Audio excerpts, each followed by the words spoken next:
அப்புறம் சரவணனும், கதிரும் கதிரோட ட்ராவல்ஸ்ல உட்காந்துருப்பாங்க. அப்போ கார்த்திகேயன் அங்கேருந்து வருவான். வந்த உடனே அவன்கிட்ட சொல்லுறதுக்கு ட்ரை பண்ணுவாங்க. அப்போ கார்த்திகேயன் சொல்லுவான், "என்ன நீங்க உங்க அப்பா மாதிரி என்ன இன்டர்வியூ எடுக்கிறதுக்கு எதுவும் கூப்பிட்டுருக்கீங்களா?"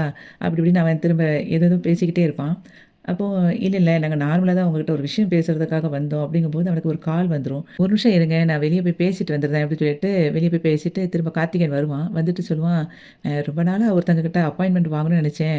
அவங்களோட ஆர்டர் மட்டும் எனக்கு கிடைச்சிச்சுன்னா, பெரிய லெவல்ல போயிருவேன் நானு." அப்படின்னு சொல்லிட்டுருப்பான். அவங்களோட அப்பாயின்ட்மென்ட் இப்போ கிடைச்சிருக்கு. அவங்க என்ன உடனே இப்ப பார்க்கணும்னு சொல்றாங்க. நான் போய் பார்த்துட்டு நான் வரேன். நம்ம எதுனாலும் ஈவினிங் தான் வீட்டுக்கு வரேன்ல. அந்த டைம்ல நம்ம பேசிக்கலாம் அப்படின்னு சொல்லிட்டு, தப்பா நெனச்சுக்காதீங்கன்ட்டு கிளம்பி போயிருவான். அப்போ சரவணனும், கதிரும் சொல்லுவாங்க, "என்னென்ன செய்ய?" அப்படின்னோனே, "சரிடா விடு. அதெல்லாம் ஒரு பிரச்சனையும் ஆகாது. பார்த்துக்கிடலாம்." அப்படின்னு சொல்லிட்டு அவங்க வந்து கிளம்பி போயிருவானுங்க 2 பேரும். ராஜி வீட்ல டைனிங் டேபிள்ல அவங்க அப்பத்தா, அதுக்கப்புறம் சித்தி, அதுக்கப்புறம் சுடரு, அவங்க அம்மா எல்லாரும் உட்காந்துருப்பாங்க. அந்த நேரத்தில சுகன்யா அங்கேருந்து வருவா. வந்துட்டு உங்களுக்கு எல்லாருக்கும் ஒரு விஷயம் தெரியுமா? இன்னைக்கு அரசி பொண்ணு பார்க்க வராங்க." அப்படின்னோனே, "பொண்ணு பார்க்க வராங்களா?" அப்படின்னு சொல்லிட்டு அவங்க அம்மாச்சி வந்து பயங்கரமா ஹேப்பியா இருப்பா. அப்ப யாரு? என்ன? அப்படின்னு சொல்லி விசாரிக்கும்போது, அந்த நேரத்தில குமார் வீட்டுக்குள்ள வருவான். அந்த பையன் பேர் கார்த்திகேயனா, ரொம்ப நல்ல பையன், தங்கமான பையன்னு எல்லாரும் சொல்லிக்கிறாங்க. அவன் வந்து வெளியூர்ல நல்லா படிச்சுட்டு, உள்ளூர்ல வந்து இப்போ பிசினஸ் பண்ணணும்னு வந்திருக்கான் அப்படின்னு சொல்லிட்டு, கார்த்திகேயன பத்தி ஒண்ணு ஒண்ணா சொல்ல சொல்ல, அங்க குமார் பயங்கரமா கோவப்பட்டுட்டு இருப்பான்.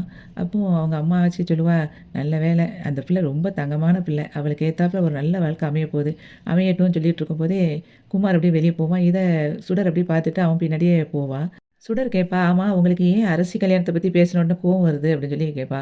"நான் ஆசைப்பட்ட பொண்ணு, பிறகு எனக்கு கோவம் வராதா?" அப்படின்னோனே, "முன்னாடி ஒரு நேரம் ஆசைப்பட்டீங்க. அதுக்காக இப்ப எதுக்கு கோவப்பட்டுட்டு இருக்கீங்க?" அப்படின்னோனே, "என்னது முன்னால ஆசைப்பட்டேனா? நான் வந்து இப்பவும் அவள தான் எனக்கு பிடிச்சிருக்கு. நான் அவள ரொம்ப ஆசைப்பட்டு கல்யாணம் எப்படியாவது முடிச்சிடணும். நானும் திருந்தி நல்லபடியா வாழ்ந்துறணும் அவ கூடன்னு நினைச்சு ஆசைப்பட்டு எடுத்த எந்த முயற்சியும் எனக்கு வந்து கை குடுக்கல. ஆனா இப்படியே இருந்தா அவளும் கல்யாணம் முடிக்க மாட்டா, எனக்கும் எவனும் பொண்ணு தர மாட்டான். அதனால தான் உன்னைய வந்து நான் கல்யாணம் முடிச்சேன். இல்லைன்னா, உந்த மொகரக்கட்டைய யார் கல்யாணம் முடிப்பான்னு சொல்லிட்டு, அவன் பாட்டுக்கு உள்ள போயிருவான்.